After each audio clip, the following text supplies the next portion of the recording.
이제 결승전을 하는데 그 선수들이 음악을 들으면서 게임을 하는 거예요. 귀에다가 자기가 늘 듣는 음악을 다 귀에다가 이어폰 하나씩 끼고 그러면서 그 이제 해설자가 즐긴다. 이 친구들은 요즘엔 이 게임을 즐기고 아주 결정적인 게임인데 거기서 1초, 2초 차이로 자기의 4년 동안의 노력이 결정이 되는 순간인데도 그 리듬을 타면서 몸을 흔들면서 그 출발점을 출발하는 걸 보면서 제가 참 좋았습니다. 마음도 참 좋았고 뭐 그것뿐만이 아니라 뭐 금메달 못 따도 행복해하고 뭐 동메달 따도 그렇게 다들 환호해주고 설령 메달을 못 따도 그 친구들이 얼마나 대단한 일들을 했는지 인정해주고 칭찬해주는 이 분위기가 참 좋았습니다. 그러면서 제가 느낀 게 좋아서 하는 일, 즐기면서 하는 일은 참 뭘 해도 행복하겠구나. 특별히 그 아주 잘하는 선수들 보면은 긴장도 있지만 그걸 되게 즐기는 것들을 좀 보게 됐던 것 같습니다. 오늘 우리가 읽은 이 사도 바울도 마찬가지입니다. 오늘 저희가 읽은 이 사도행전 16장 25절을 보면 정말 심각한 상황인데, 정말 이게 이럴 수 없는 상황인데 매우 즐겁게 이 상황을 지내고 있는 두 사람을 우리가 보고 있습니다. 그 사람 이름 바울과 실라입니다. 이 두 사람은 누명을 썼습니다. 자기들이 잘못한 게 없는데 사람들이 거짓말로 누명을 씌워서 이 사람들을 감옥에 가뒀습니다. 그런데 이제 뒤에 보면은 힌트가 나오는데요. 예상되는 처벌이 사형입니다. 왜냐하면 바울과 실라가 이렇게 옥문이 열려서 풀려난 줄 알고 간수가 스스로를 자기 목숨을 끊으려고 하는 게 보이거든요. 이유는 그 당시 그 법은 간수가 자기가 잡고 있는 죄수를 놓치면 죄수의 형벌을 자기가 받는 겁니다. 그렇기 때문에 간수가 죽으려고 했다는 건 이 바울과 실라가 이 사형을 당할 수 있는 가능성을 앞두고 있다고 볼 수 있죠. 물론 뒤에 보면 상관들이 부하를 보내요. 35절에 나오는데요. 근데 이 상황에서는 이들은 그걸 모르고 있었죠. 죽음이 눈앞에 있는데, 그것도 억울한 누명을 쓰고 감옥에 갇혀 있는데, 여러분 이 사람들이 뭐 하고 있습니까? 기도하고 찬미하고 있습니다. 이제 앞에 기도만 했다 그러면 우린 그렇게 생각할 수 있을 것 같습니다. 하나님 풀리게 해주세요. 이 누명을 벗게 해주세요. 이 누명에서 벗어나게 해주세요라고 기도하는 거라 착각할 수도 있겠는데, 뒤에 보면 찬미라는 단어가 있어서 찬송함에 이런 단어가 있어서 우리가 상상할 수 있습니다. 앞에서 하고 있는 이 기도는 풀어달라는 기도가 아니라는 거를요. 이 기도는 하나님을 높여드리는 기도, 하나님과 교제하는 기도, 하나님과 함께하는 기도임을 우리는 알 수 있습니다.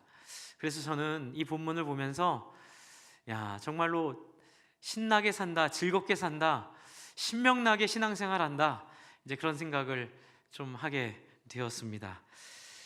주 안에 사랑하는 성도 여러분, 바로 이 지점이 오늘 제가 말씀드리려고 하는 영혼구원의 삶, 신나는 영혼구원의 삶의 시작 지점입니다. 저와 여러분은 이런 감옥 같은 상황에서 이렇게 찬미하고 찬송할 수 있을까요? 저는 제 자신한테 물어봤을 때 감히 쉽게 그렇다라고 말할 수는 없지만 적어도 제가 이 말씀을 준비하면서 이분들이 왜 그랬는지를 알게 되니까 나도 그러고는 싶다, 그렇게 해야 되겠다, 뭐 그런 마음은 좀 들고 있습니다. 여러분, 바울과 실라가 지금 하나님을 찬송하는 그 본질은 뭘까요? 그 근원은 뭘까요? 왜 이들이 이렇게 하나님을 찬송할 수 있는 걸까요? 여러분, 다른 이유보다도 이게 학자 두 분이 얘기하신 내용이기도 한데요, 이 사도 바울의 사역 전체를 중심을 잡고 있는 기억이 하나 있습니다. 그것은 바로 앞으로 넘어가시면 사도행전 9장에 사도 바울이 다메섹 도상에서 만난 예수 그리스도입니다. 그런데 단순히 이게 예수님 믿으니까 그렇지라고 생각을 할 수 없는 게, 단순히 만난 예수라는 의미가 아니라 사도 바울 인생 전체를 좌우해버린 결정적인 기억은 바로 살아나신 예수, 부활하신 예수를 만났다는 것입니다.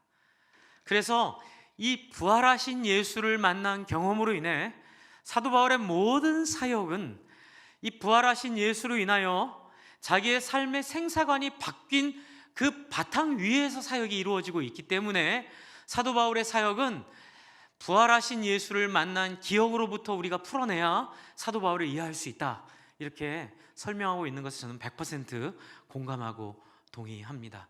그렇습니다. 여러분, 사도 바울은 신앙이 투철하고 신앙이 특별하고 다른 사람보다 더 탁월해서 감옥에서도 하나님을 찬송하고 찬미하고 웃으며 즐길 수 있었던 것이 아니라, 그는 단지 부활하신 예수 그리스도를 만난 경험 속에서 그의 생사관이 바뀌었기 때문입니다. 그는 특별한 사람이 아니었고, 그는 탁월한 사람이 아니었고, 단지 그에게 있었던 이 살아계신 예수 만난 경험이 그를 이렇게 만들었기 때문에 저와 여러분의 인생도 사도 바울과 같은 이 탁월한 즐거움이 우리의 삶 속에 나타나게 될 줄을 믿습니다. 이것은 사도 바울의 것만이 아닙니다. 제가 이제껏 이렇게 말씀을 전하면서 여러분께 이렇게 말씀드렸던 것 중에 하나는, 좀 보람 있는 삶을 사십시다. 좀 우리가 그리스도인으로 다른 사람을 구원하는 기쁨을 좀 누리며 사십시다, 이런 말씀을 많이 드렸습니다. 사실 오늘 이 말씀도 사도 바울이 영혼 구원하는 데서 가장 핵심적인 중심에는 다른 사람을 살리는 보람이 있다, 이제 그 말씀을 사실 그 기본 테마로 갖고 나왔던 건데요. 어떻게 그게 가능할 것인가, 어떻게 그게 우리 가운데 현실로 이루어질 것인가를 지금 말씀 드리는 것입니다. 그것은 바로 여러분, 우리가 예수 믿고 단순히 권사님이 되고 집사님이 되고 장로님이 되고 목사가 되는 그런 어떤 교회에서의 경력이 쌓이는 것이 아니라, 이 사도 바울이 만난 다메섹 도상에서 만난 살아계신 예수 그리스도를 우리도 만나고 매일 만나는 것이 핵심인 줄 믿습니다. 여러분, 이 예수님 만나고 계십니까? 사실 이 사도 바울의 사역 전체를 아우르고 있는 핵심에는 살아계신 예수님을 만나면서 오는 변화된 생사관이 그 바탕에 있습니다. 사도 바울은 지금 한밤중에 그 감옥에 갇혀 있음에도 불구하고 절망하거나 좌절하거나 원망하거나 속상해하거나 무서워하지 않고 찬송하고 하나님을 찬양하고 있습니다. 여러분, 그것은 무엇 때문에 그렇습니까? 바로 자기가 만난 부활하신 예수 덕분에 사도 바울은 죽어도 살겠고 영원히 살 줄로 믿고 있었기 때문입니다. 사도 바울이 특별한 도인이라서가 아니라, 사도 바울이 어떤 특별한 탁월한 신앙인이라서가 아니라, 사도 바울은 이 살아계신 예수 그리스도를 만난 경험 속에서 본인이 어떤 인생을 살 것인지에 대한 정리가 다 되어버린 것입니다. 주 안에 사랑하는 성도 여러분, 이번에 우리 선수들 인터뷰 보면서도 느꼈지만, 참 어떤 탁월한 어떤 결과를 만들어내는 데 있어 그들이 갖고 있는 가치관, 철학, 방향성, 이게 얼마나 중요한지가 잘 드러나 있죠. 정말로 내가 꿈꾸는 이 목표를 이루기 위해 먹고 싶은 거 안 먹고, 그렇죠? 자고 싶을 때 안 자고, 정말로 울면서 정말 힘든 가운데서도 그것에 대한 가치를 놓지 않고 포기하지 않고 애썼던 것처럼, 여러분, 우리 예수 그리스도를 믿는 우리의 신앙인들도 우리 안에 정말로 하나님이 주신 부활하신 예수님으로 인한 그 가치 때문에, 소망 때문에 우리는 죽음을 두려워하지 않습니다. 우리는 이 땅에서 그 돈 몇 푼, 그냥 사람들이 인정해주는 그 자리, 그 몇 단계 윗자리, 그것에 우리는 우리의 행복과 불행의 단서를 거기에 우리의 단서를 거기에 주지 않습니다. 우리는 거기에 매이지 않습니다. 왜요? 우리는 이 땅의 삶이 전부가 아님을 믿기 때문입니다. 그렇다면 주 안에 사랑하는 성도 여러분, 제가 먼저 여러분에게 말씀드리고 싶은 부분은 이것입니다. 여러분, 이 예수 만나셨습니까? 이 예수와 교제하고 계십니까? 이제 많은 신앙인들이 처음엔 신앙을 뜨겁게 갖다가 중간에 신앙을 잃어버리기도 하고, 심지어는 어두움에 들어가서 죄를 짓고 참 세상 사람들과 전혀 다를 바 없는 그냥 무늬만 신앙인이지 하는 목적과 행동과 삶의 태도는 세상 사람들이 추구하는 돈, 세상 사람들이 추구하는 성공, 세상 사람들이 추구하는 명예, 전혀 다를 것 없는 인생을 사는 이유가 뭘까요? 그것은 바로 사도 바울이 만난 이 부활하신 예수 그리스도를 매일 만나지 못하기 때문입니다. 그것은 정말로 예수와 교제하고 예수와 함께하는 삶을 잃어버렸기 때문입니다. 두 가지입니다. 혹시 이 부활하신 예수 그리스도를 만나지 못한 분들은 이 부활하신 예수 그리스도를 만나기를 기대하시고 기도하시기를 바랍니다.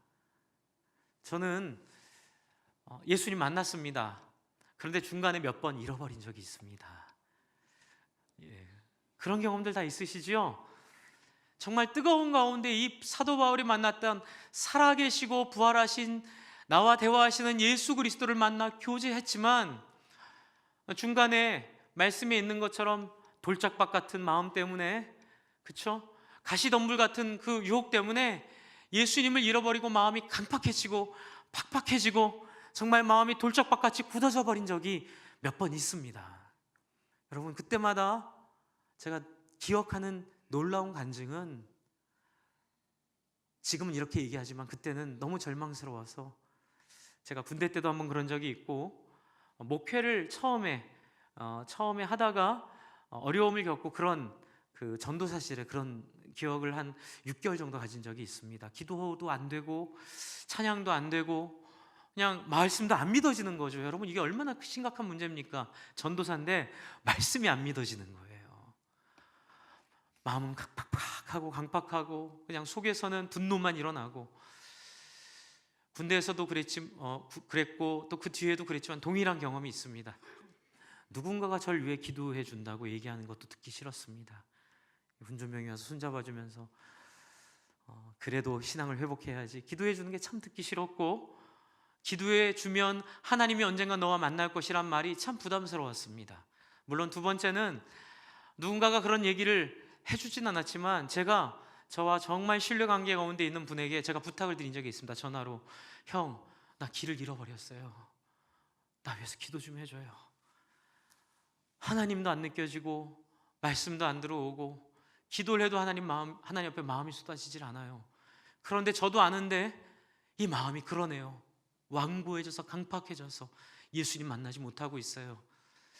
그런데 놀라운 것은 두 번 다 그렇게 기도해 준다는 얘기를 들었을 때 냉소적이었을 때도 그랬고, 제가 자원해서 기도를 부탁할 때도 제 마음속엔 이런 내 마음에 어떻게 하나님의 은혜가 올까, 이런 의심이 있었는데, 여러분, 그렇게 기도를 해주고 또 기도를 부탁하고 한 달 또는 2달 뒤에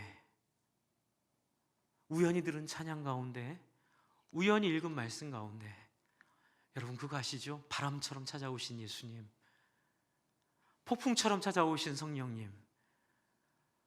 그냥 옛날에 들었을 때는 듣기도 싫었던 복음성가인데 그냥 그 선율 한 마디에 마음이 무너지기 시작하고 그 가사에 마음이 열리기 시작하고, 나도 모르게 내 앞에 살아계신 예수님이 찾아오셔서 나를 만나기 위해 사도 바울 앞에 다메섹 도상에서 그를 기다리신 것처럼 제 앞에 나타나 저와 만나주신 예수님을 경험했습니다. 그 다음부터 확신이 생기는 거예요. 마음이 강팍해지고 힘들고 어렵고 지치고 말씀이 안 들어오고 기도도 하기 싫을 때, 그때 엎드려 한번 기도합니다. 하나님, 제 마음 이 모양인 거 아시죠? 그런 하나님, 저 찾아와 주세요. 이 돌짝밭 같은 제 마음에 하나님 은혜 주세요. 물론 그 자리에서 은혜는 안 옵니다. 하지만 하루가 됐던 일주일이 됐던 한 달이 됐던 밀려오는 그 하나님의 은혜가 제 마음에 넘칠 때 하나님이 제 등을 탁 치시며 말씀하십니다.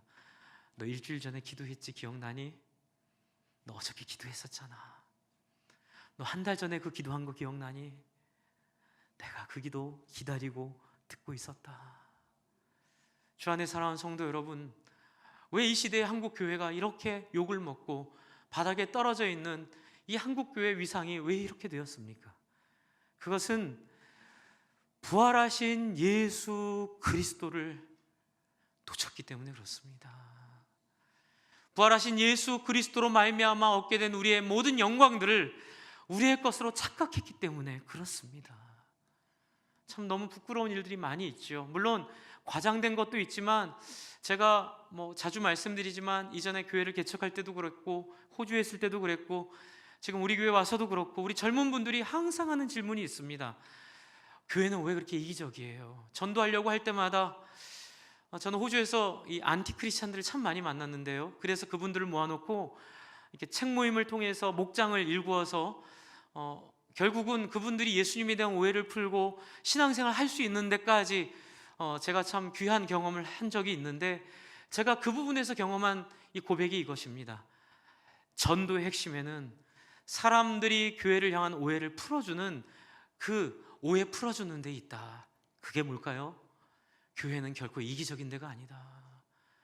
신앙생활하는 사람들은 결코 부자 되려고 하는 사람들이 아니다. 예수 믿는 사람들은 결코 자기 좋아서 천국 가고 자기만 부활하려고 믿는 사람들이 아니다. 예수 믿는 사람들은, 복음 가운데 있는 사람들은 생사간의 자리를 하나님한테 맡기고 보람이 있는 일을 위해, 다른 사람 살리기 위해 자기의 생명을 아끼지 않는 하나님 믿는 사람들이다. 할렐루야. 여러분, 그것을 몸으로 보여주고 중심으로 보여주고 섬김으로 보여줄 때 이 안티 그리스도인들이 나중에 얘기합니다. 이게 복음이었다면 제가 왜 그랬는지 모르겠습니다. 이게 정말 예수 그리스도였다면 제가 왜 그렇게 오해했는지 모르겠습니다. 그리고 열심히 그 복음 따라, 그 신앙 따라 예수 믿는 사람의 모습을 이 사도 바울과 실라의 모습처럼 생각하며 그렇게 살아가고 있는 모습, 지금까지 경험하고 있습니다. 지난달에도 한 분이 오셔서 전화 주셨더라고요. 교회 안 다니시던 분인데 저희 그룹 통해서 이제 교회 생활 하시고, 제가 여쭤봤어요. 제일 먼저 신앙생활 잘하고 있냐고. 목사님, 당연하죠. 저 열심히 신앙생활 하고 있습니다. 참 그 보람이 얼마나 큰지 모르겠습니다. 주 안에 사랑하는 성도 여러분, 우리가 신앙을 제대로 살 수 있는 길은 날마다 이 예수 그리스도 앞에 나아가 부활하신 예수 그리스도를 통하여 우리의 생사간의 생각과 생사간의 기준이 바뀌는 것을 경험하는 삶인 줄 믿습니다. 여러분, 그것이 사도 바울로 찬양하게 했습니다. 왜요? 사도 바울은 죽음이 두렵지 않았습니다. 사도 바울에게서 살고 죽는 문제는 그게 큰 문제가 아니었습니다. 여러분, 그리고 사도 바울이 그렇게 기도했을 때 어떤 일이 벌어질까요? 기적이 일어납니다. 16장 26절에 이런 고백이 있습니다. 제가 한번 읽어보겠습니다. 이에 갑자기 큰 지진이 나서 옥토가 움직이고 문이 다 곧 열리며 모든 사람의 매인 것이 다 벗어진지라. 얼마나 큰 기적입니까? 여러분, 모든 사람들이 이 기적을 기대하고 기도하고 신앙생활 하는지도 모르겠습니다. 기도하면 병이 낫기도 하고요, 기도하면 정말 없는 기적들이 있기도 합니다. 정말 하나님이 살아계심을 거부할 수 없는 너무나 많은 흔적마다 나타난 하나님의 역사들이 있기도 합니다. 그래서 결국 이런 기적들이 벌어집니다. 그러자 27절에 간수들이 어떻게 됩니까? 간수들이 자다가 깨어 옥문이 열린 것을 보고 죄수들이 도망하는 줄 생각하고 칼을 빼어 스스로 목숨을 끊으려고 합니다. 우리가 신앙생활 하다 보면, 여러분, 우리가 좋은 것에 손해보는 사람들, 또는 우리가 좋아서 어려워지는 사람들이 생기는 경우가 간혹 있습니다. 지금 딱 그 모양입니다. 그런데 여러분, 진짜 부활하신 예수 만난 사람의 모습은 그 다음에 결정됩니다. 여러분, 일반적 상식 같으면 어떻게 하면 될까요? 내가 먼저 살고 봐야죠. 세상 상식은 내가 먼저 살고 보는 겁니다. 여러분, 누가 살 길이 열렸는데 간수가 나를 놓쳐가지고 스스로 자결하려고 한다는 것 때문에 그 자리에 머물러 죽음의 길로 자기를 인도하려는 사람이 있겠습니까? 여러분, 이 상황은 지금 풀려나는 것을 모르는 상황입니다. 지금 이 상황은 안 도망가면 죽게 되는 상황입니다. 그때 여러분, 예수 믿는 사람의 영광이 나타납니다. 어떤 일이 벌어집니까? 28절입니다. 이것은 세상은 상상할 수 없는 일이 벌어집니다. 같이 읽어볼까요? 시작. 바울이 크게 소리질러 이르되 내 몸을 상하게 하지 말라. 그리고 뭐라 그러죠? 우리가 다 여기 있노라 하니. 참 이 안에서 여러 가지 생각을 할 수 있는 부분들이 이 안에 있습니다. 하나님의 옥문을 열어주셨습니다. 하나님의 뜻입니다. 나가라는 하나님의 뜻입니다. 그런데 그것 때문에 이 간수들이 스스로 자결하려고 하고 있습니다. 여러분, 그랬을 때 하나님께 하나님의 뜻을 물어봐야 될까요? 안 물어봐도 될까요? 물어볼 필요가 없지요. 가끔 어떤 분들이 그렇게 여쭤보시더라고요. 목사님, 사업을 하려고 하는데 빠찡코 가게가 좋은 게 나왔습니다. 옛날에는 그런 일이 있었죠. 모텔이 좋은 게 나왔습니다. 여러분, 그거 하나님께 여쭤보나 마나한 거죠? 물어볼 필요 없는 겁니다. 하나님 뜻은 분명하죠. 그런 거 안 하는 거죠. 여러분, 지금 이 상황은 반대의 상황입니다. 살 길이 열렸습니다.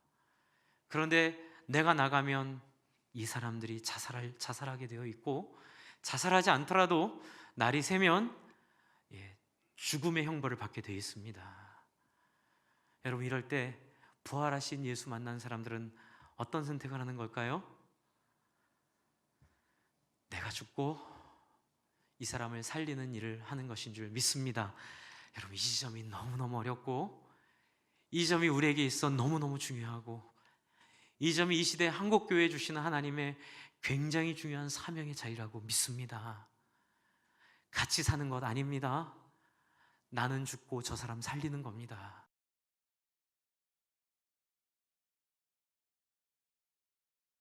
그러나 저 예수 믿지 않는 저 사람들은 부활을 못할 거잖아요. 그러니 저 사람들을 위하여 내 생명을 먼저 포기하고 저 사람들을 살리는 일을 할 때에 비로소 예수가 부활한 줄을 저 사람들이 알게 될 줄 믿습니다. 말로는 아무 소용 없습니다.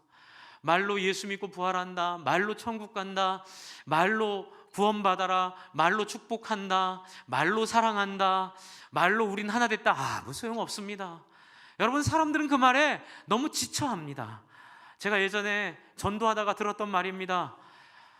목사님, 그 말들 좀 듣기 싫어요. 너무 많이 들었어요. 캠퍼스 가면 맨날 말. 뭐 그게 나쁜 것이라서 죄송한데 오해하지 마십시오. 성김이 나쁘다는 게 아니라 그냥 다 그냥 와서 말로 그 말엔 지쳤다는 거예요. 여러분, 우리는 말의 사람들이 아닙니다. 우리는 희생의 사람들입니다.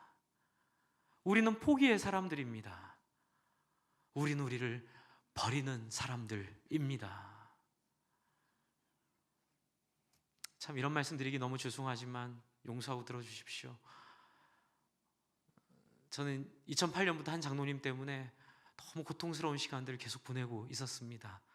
이제 그분은 저희 나라 대통령이셨습니다. 저는 너무 고통스러웠고 너무 힘들었고 너무 괴로웠습니다. 전도만 하려고 하면 사람들이, 예수 믿는 사람들 다 그렇게 뭐 돈 위에서 사는 사람들이, 예수 믿는 것도 다 돈 벌려고 하는 거지, 뭐 아니라고 얘기해도, 저는 이게 하나님이 주신 하나님의 은혜라고 믿습니다. 그 장로님을 회개케 하고 기독교의 본질이 무엇인지, 기독교의 영광이 무엇인지를 우리로 오해케 하지 않는 하나님의 진실한 역사가 나타나기를 간절히 기도하고 있습니다. 우리에게 중요한 것은 명예가 아닙니다.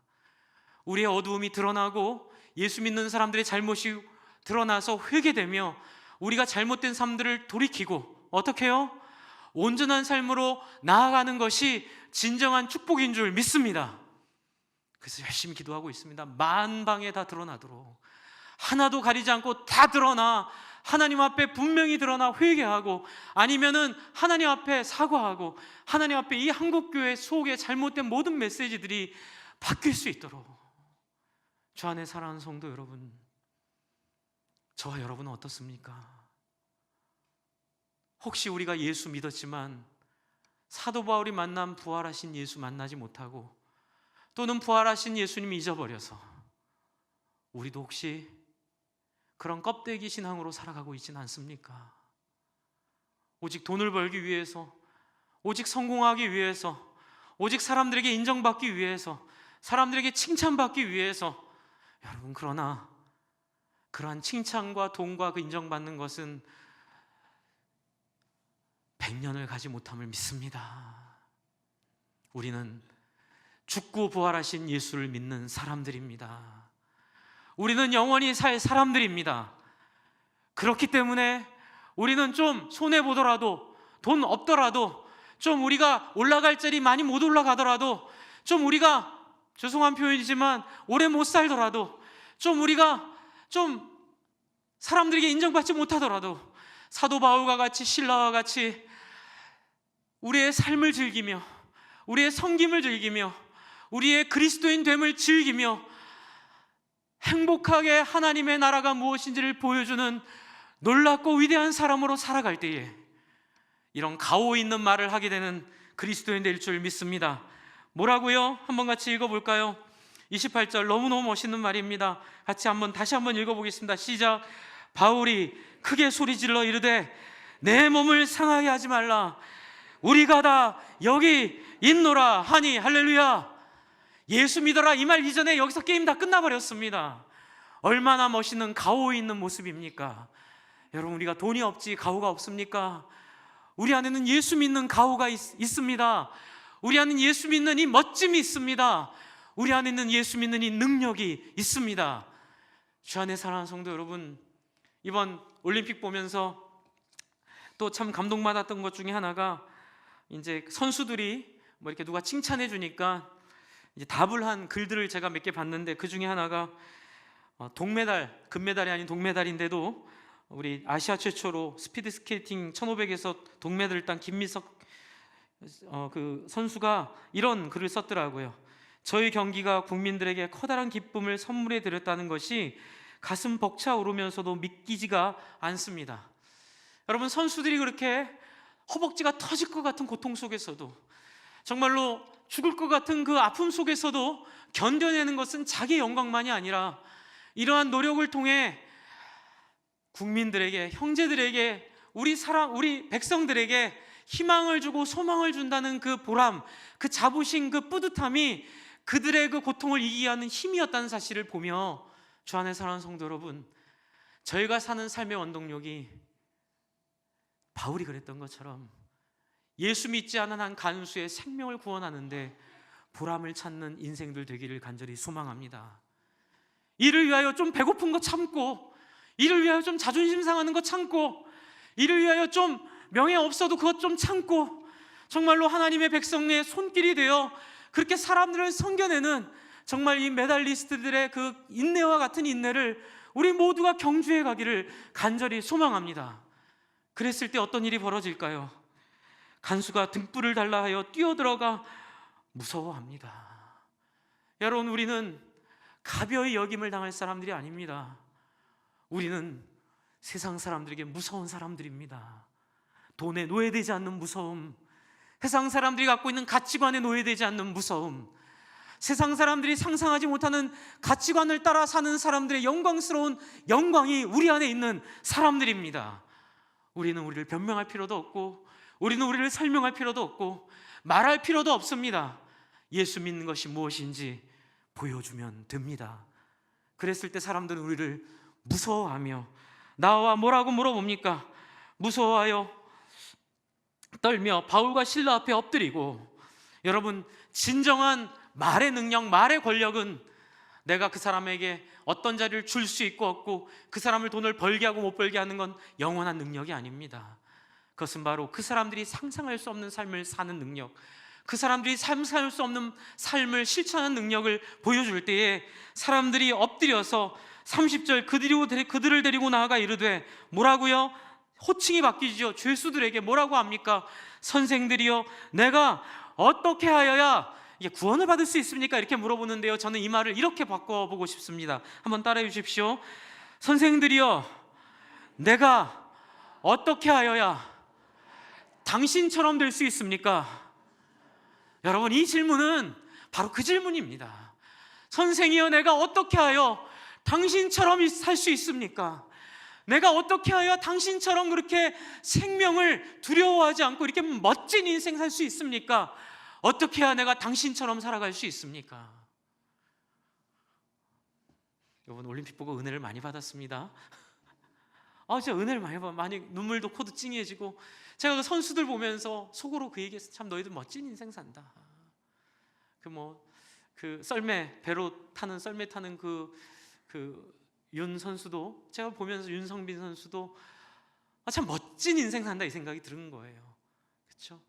이 노력을 위해서 그런 허벅지가 터질 정도의 고통을 참아가면서 그렇게 자기의 최선을 다해서 잠 안 자고, 그렇죠? 애를 쓰는 그 인생이 너무너무 멋진 거예요. 그리고 사람들에게 희망과 꿈과 소망을 주는 그 모습이 너무너무 멋진 거예요.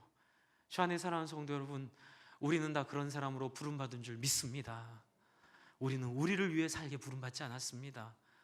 예수는 당신을 위해 살다가 그렇게 죽지 않았습니다. 여러분, 예수는 철저히 다른 사람을 위해 살다가 당하는 모든 고통과 고난을 다른 사람을 위해 참아주시고, 다른 사람을 위해 희생하시고, 다른 사람을 위해 감수하셨음을 믿습니다. 여러분, 이것이 이 시대의 한국교회를 영광스럽게 할 능력의 자리인 줄 믿습니다.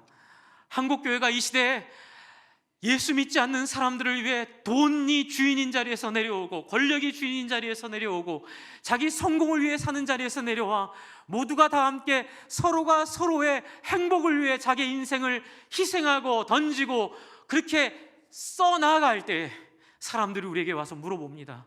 당신 인생 너무 멋집니다. 어떻게 하면 당신처럼 살 수 있겠습니까? 그때 우리가 이렇게 얘기하죠. 가오 있게 주 예수를 믿으라. 그리하면 너와 내 집이 구원을 얻으리라. 이 말도 이렇게 바꿀 수 있습니다. 주 예수를 믿으라. 그리하면 너와 내 집이 나처럼 살 수 있다. 할렐루야. 바울처럼 살 수 있다. 신라처럼 살 수 있다. 생명에 노예되지 않고, 돈에 노예되지 않고, 권력에 노예되지 않고, 사사로운 이해관계에 노예되지 않고, 정말로 하나님의 모습을 닮은 예수 그리스도를 따라 정말 멋지게 사람들을 살리는 인생, 멋지게 사람들을 살리는 그 영광스러운 삶, 그 삶 될 수 있다고 이 사람들에게 말하고 있습니다. 가오 있는 인생입니다. 아까 전 우리 허용주 집사님 기도하실 때 제가 마음이 뭉클한 부분이 하나 있었습니다. 내가 죽지 못하니 하나님이 내 안에서 죽고 계십니다. 참 그 표현이 너무 제 마음에 와서 닿았습니다. 그렇습니다. 주 안에 사랑하는 성도 여러분, 이 멋진 하나님 우리 안에 모시고 있는데, 여러분, 왜 우리를 죽이지 못해서 그 멋진 하나님 죽이고 계십니까? 왜 그 멋진 하나님, 아무것도 일 못하게 하나님 울고 있도록 그렇게 우리는 만들고 있습니까? 목사님, 어떡하라고요? 제가 말씀드립니다. 기도합시다. 성령을 체험합시다. 이 부활하신 예수 그리스도를 날마다 내 앞에서 모시고 이 예수님 만나고 예수님과 함께 더불어 사는 삶을 이 스케이트 선수들이 매일같이 연습하듯이, 그렇죠? 육체의 연습은 유익이 있지만 경건의 연습은 우리를 영원히 유익하게 하는 그 능력이 있는 것처럼, 여러분, 날마다 하나님 말씀 앞에 나아가 예수 그리스도 여러분 만나는 이 행위가 아니라 하나님 좋아서 정말로 하고 싶어서 하는 그 여러분의 자원함이 있기를 간절히 부탁을 드립니다. 간절히 기도하십시오. 여러분, 그러자 어떤 일이 벌어집니까? 32절입니다. 주의 말씀을 그 사람과 그 집에 있는 모든 사람에게 전했다. 감옥인데요. 어떤 일이 벌어진 겁니까? 뒤에 보면 나와 있죠. 그 밤 그 시각에 간수가 그를 데려다가 그 맞은 자리에 씻어주고 자기가 그 온 가족이 다 세례를 받은 후 그들을 데리고 자기 어디에 갔다고요? 집에 간 거예요. 여러분, 이것이 복음의 능력입니다. 여러분, 지금 간수가 아닌 행동, 여러분 어떤 행동이라고 생각하십니까? 여러분, 간수의 영역은 이 감옥 안에 있습니다. 자기가 아직 형이 확정되지 않은 이 죄수를 자기 자의로 자기 집에 데리고 갔다는 건 무슨 의미를 갖고 있을까요? 죽어도 괜찮다는 마음으로 데리고 간 거라 생각이 듭니다. 여러분이 놀라운 변화가 일어난 겁니다. 예수로 인해 자유한 바울을 만난 이 간수가 바울을 통하여 주 예수를 믿자마자 생긴 변화는 그도 생명에서 자유케 됐다는 사실입니다. 여러분, 이것이 복음의 능력입니다. 그래서 바울을 데리고 자기 집으로 가서 맞은 자를 닦여주고, 그리고 그에게 밥을 대접해주고, 그와 함께 온 가족이 함께 식사를 나누는 모습을 보여주고 있습니다. 여기에 두 가지 중요한 핵심이 나타나 있습니다. 먼저는 세례를 받았고, 두 번째는 함께 식사를 했습니다. 여러분, 이것은 세례와 성찬을 의미한다고 저는 믿습니다. 여러분, 진짜 성찬의 의미는 교회에 사는 이 성찬이 진짜 성찬이지만, 이 성찬이 담고 있는 의미는 여러분, 목장에서 목장 식구들끼리 모여 함께 나누는 식사의 그 진짜 의미가 포함되어 있다고 저는 믿습니다. 여러분, 우리의 성찬이 성찬되는 정말 영광스러운 자리는 여러분이 각자의 소그룹 안에서 진실한 마음으로 함께 떡을 떼고 밥을 나누고 수고를 나누고 함께 집을 오픈하고, 여기에 또 집도 오픈했잖아요, 그렇죠? 집을 오픈하고 이렇게 함께 하는데 교회의 영광이 있음을 저는 믿습니다. 저는 예수 믿는 증거는 이 세 가지에 나타난다고 믿는 사람입니다. 세례 받는데 먼저는 나타납니다. 여러분, 세례 받는 건 늘 말씀드리죠. 예수와 함께 십자가에 못 박혀 죽었고, 물에 빠져 죽었고, 그래서 다시 일어남을 통하여 예수와 함께 부활하여 영원히 산다는 의미가 있습니다. 세례는요. 두 번째는 뭐가 있죠? 집을 오픈한다는 데 있습니다. 여러분, 집을 오픈한다는 건요, 예수 믿는 사람들한테 공통적으로 나타나는 특징입니다. 그래서 저는 여러분, 집을 오픈하는 게 어려우신 분들 계시잖아요. 어려우신 분들이 좀 이렇게 좀 이 사실을 좀 인식하시고 좀 애를 써주셨으면 좋겠다는 생각이 듭니다. 왜 이게 중요하냐면요, 여러분, 저희가 수요일날 레위기를 공부했거든요. 근데 레위기에 보면 이 제사법 중에 이 번제할 때 제일 중요한 것들만 태웁니다. 그런데 내장 기관들은 다 안 태우고 콩팥만 꺼집고 내장을 둘러싼 이 막 있죠, 막만 꺼집어서 콩팥과 내장을 상징하는 막을 태워버리고 나머지는 따로 처리합니다. 여러분, 왜 콩팥이 중요하냐면요, 이스라엘 백성들에게 콩팥은 인간이 아무도 보지 못하게 자기 속에 내밀하게 숨겨둔 자기만의 영역입니다. 자기만의 세계입니다. 그래서 하나님은 제사 지낼 때 이걸 태우기를 원하시는 거예요. 무슨 의미일까요? 여러분, 아담과 하와 죄의 본질, 우리가 예수가 필요한 우리의 죄된 인간의 본질은 바로 이 자기만의 내밀성에 있습니다. 나만, 아무한테도 말할 수 없는 나만의 이야기, 나만의 비밀, 나만의 체면, 나만의 고집, 나만의 생각.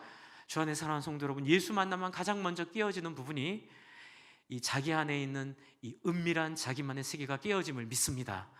그래서 사람들에게 예수 믿으면 먼저 일어나는 현상은 자기에 있는 어두움을 고백하는 겁니다. 1907년 평양 대부흥 운동도 그렇고요, 미국의 대각성 운동도 그렇고, 여러분, 이 사도행전 2장에 나와 있는 이 부흥 운동도 그렇습니다. 자기가 얼마나 죄인인지를 고백하는 거에 되어 있습니다. 그리고 더 이상 자기 안에 그런 콩팥의 영역을 만들지 않는 겁니다. 그래서 여러분, 예수 믿는 사람들 특징 중에 하나는요, 예수 믿으면 부끄러워지는 게 없습니다. 할렐루야. 예수 믿으면 가릴 게 없습니다. 그냥 내 집안에 있는 모습 있는 그대로 보여줘도 괜찮을 형제 자매들을 얻게 되는 것이 예수 믿음의 영광인 줄 믿습니다. 그래서 이 간수가 자유하게 됩니다. 그래서 사도 바울에게, 신라에게 자기의 집에 있는 모든 것들을 보여주고 있습니다. 주 안에 사랑하는 성도 여러분, 목장이 그래서 중요합니다. 여러분이 소그룹이 그래서 중요합니다. 소그룹 안에서 부담이 되셔서 식사를 못 하시면 제가 기다리고 기도합니다. 괜찮습니다. 그렇게 하시되, 제가 늘 팁을 드리는 건, 그러나 누군가 먼저 수고하여 좀 더 희생하여 식사를 준비해서 함께 집을 오픈하고 자기 목원 식구들에게 집을 오픈해서 우리 집에 있는 좋은 점, 나쁜 점, 청소할 때 또 청소 안 할 때, 또 우리 부부 사이에 있는 또 좋은 점, 나쁜 점, 있는 모습 그대로 우리의 모습, 우리 자녀들의 모습, 발가벗은 모습으로 드러낼 때에 그 안에 하나님 나라가 임하는 영광이 있을 줄을 믿습니다. 그것이 바로 이 사도 바울을 초대한 이 가정의 임한 구원의 실체입니다. 그리고 그들은 함께 떡을 뗍니다.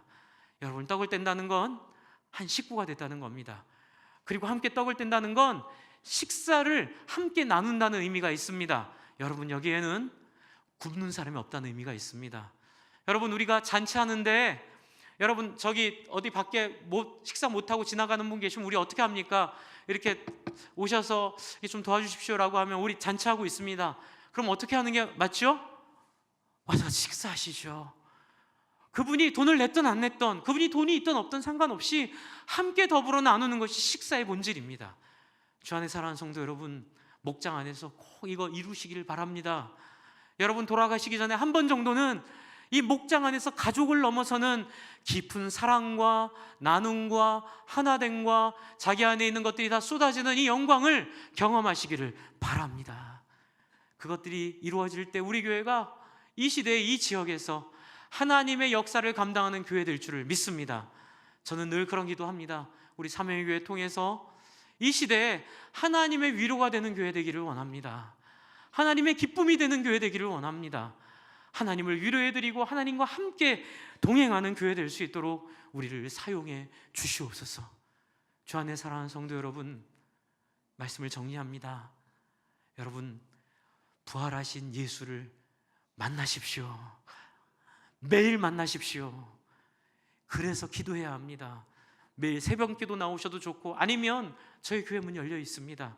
정한 시간에 9시에, 10시에 또는 오후 5시에, 4시에 오셔서 30분 이상 기도하십시오. 하나님 앞에 마음이 있던 없던, 제가 옛날에 그랬듯이 마음이 강팍해지고, 아유 목사님 설교 듣는데 마음이 하나도 안 와닿고 마음이 강팍해져요. 그래도 여러분, 그런 마음이 있어도 됩니다. 그냥 기도하십시오. 근데 하나님, 제 마음 아시죠? 제 마음 이거 바꾸어 달라고 기도하시기 바랍니다. 기도하시면 하루 뒤에나 일주일 뒤에나 한 달 뒤에 바람처럼 성령이 찾아오실 줄 믿습니다. 그러시면 꼭 명심하십시오. 남을 위해 살아야 됩니다. 내 것 안 챙겨도 우리는 영원히 살 줄 믿습니다. 우리 자식들한테도 그렇게 가르치기로 약속하는 겁니다. 네, 그렇게 약속하시고, 또 하나는 집을 오픈해서 우리 목장 식구들에게 나를 열어 보여주는 귀한 역사의 영광이 나타나도록 여러분 함께 마음해 주시기를 부탁을 드립니다. 우리 같이 기도하겠습니다. 같이 한번 기도하겠습니다. 하나님, 저와 만나 주십시오. 이렇게 기도했으면 좋겠습니다. 바울을, 부활하신 예수가 바울을 다메섹에서 만난 것처럼 하나님, 저 부활하신 예수님 만나기를 원합니다. 부활하신 하나님 만나기를 원합니다. 그 하나님, 저와 날마다 교제하기를 원합니다. 이렇게 기도하기를 원합니다. 같이 기도하겠습니다.